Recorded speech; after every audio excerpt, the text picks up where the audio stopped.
Hey guys, in my previous video about hypergolic reactions of anhydrous hydrazine, there was a reaction between hydrazine and vanadium oxytrichloride. In this video I'll tell you a little bit more about this reagent and demonstrate a way I synthesize it to capture its reaction with anhydrous hydrazine.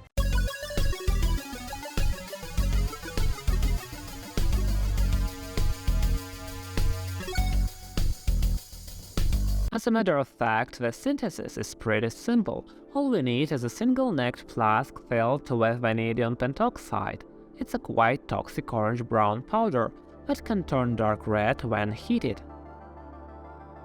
In order to produce vanadium oxytrichloride from it, we need to boil it with pionyl chloride for a few hours.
Next, we distill the formed yellow liquid that boils at about 120 degrees Celsius.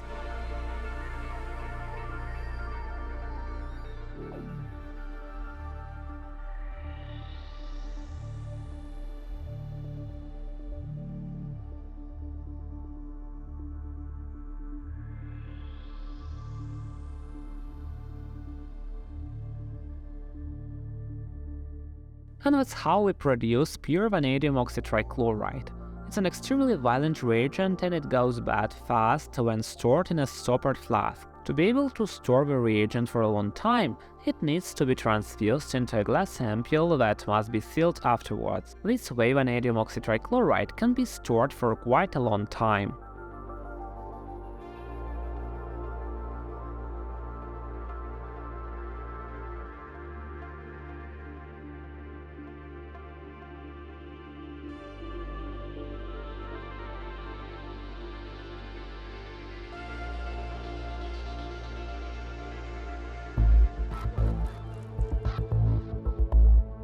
So, vanadium oxytrichloride is a yellow liquid that fumes in air with red-orange smoke.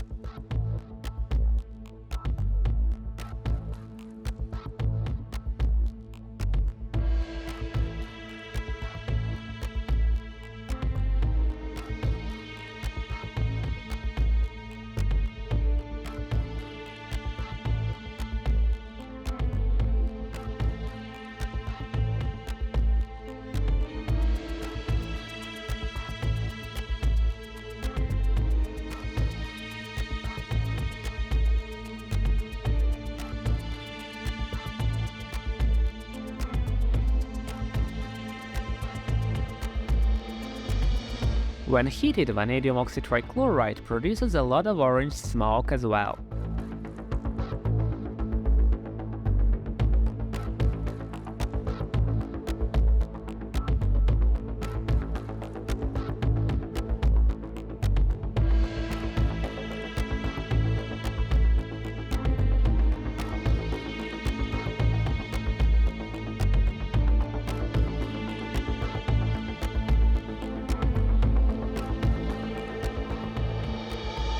On reaction with water, vanadium oxytrichloride produces vanadium pentoxide, which dissolves in water and produces vanadium acid.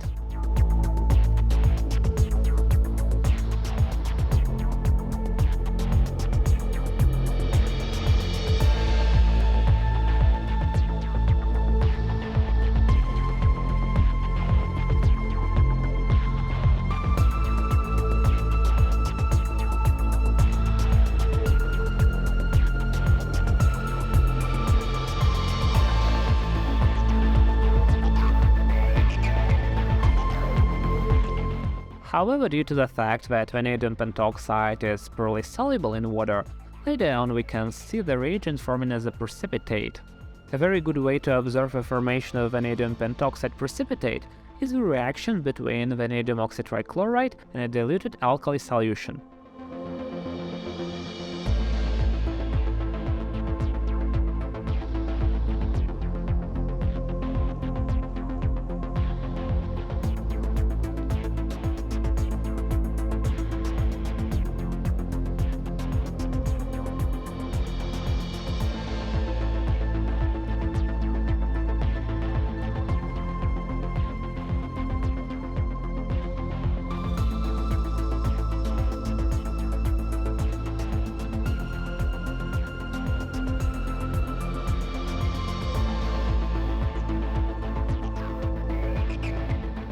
In a high concentration alkali solution, the precipitate dissolves instantly, forming potassium orthovanadate.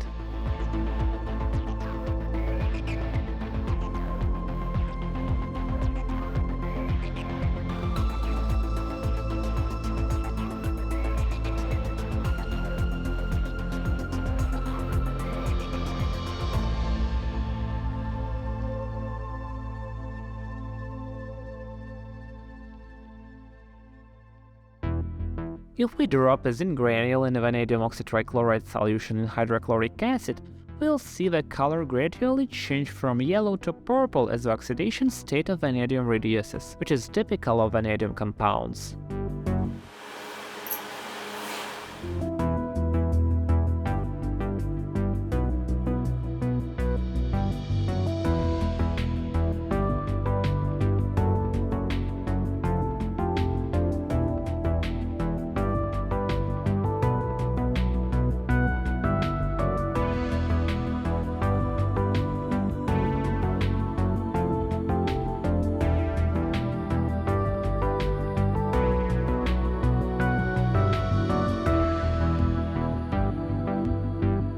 The Handbook of Reactive Chemical Hazards says the reaction between vanadium and sodium, and therefore any other alkali metals, may cause an explosion. To remove the oxide film from a piece of potassium and make it more reactive, I melt it in a test tube with argon.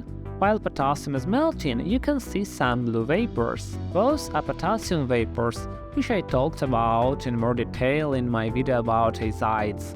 Now let's add a little bit of vanadium oxytrichloride to potassium.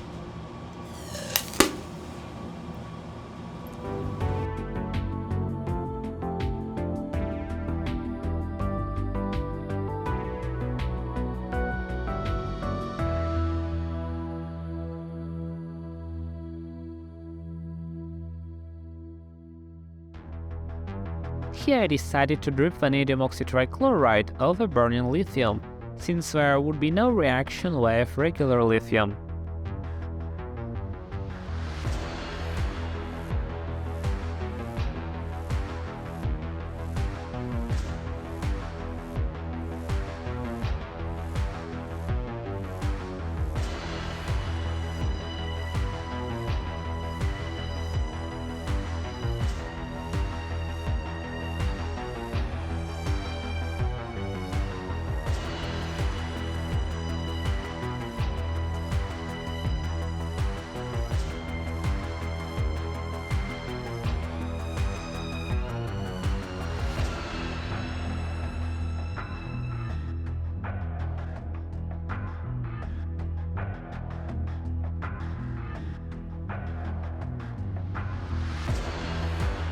And here is what happens if we soak burning magnesium in vanadium oxytrichloride.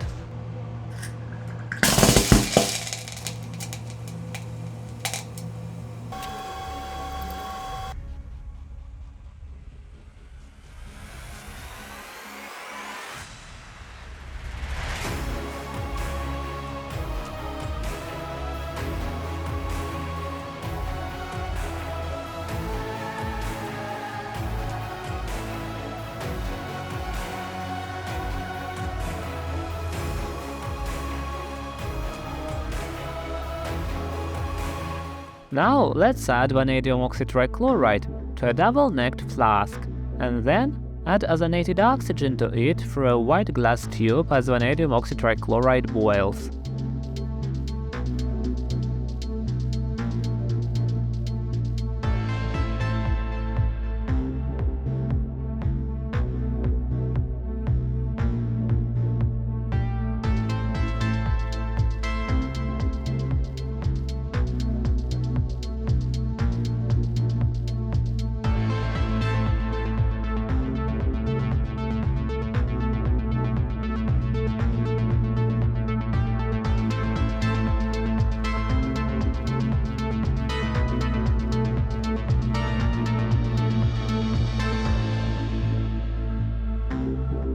Sometime later, an orange-yellow reagent forms in the flask and on its walls.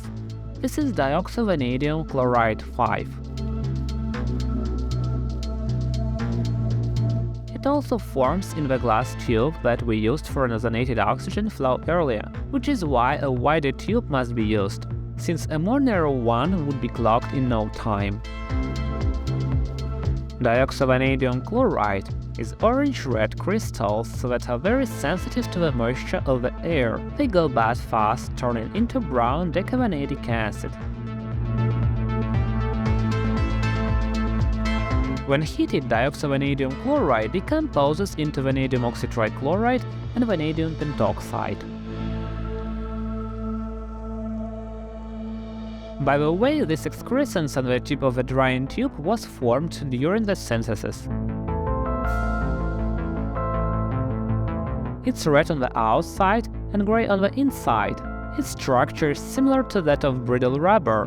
What do you think could cause the formation of something like this? Let me know in the comments.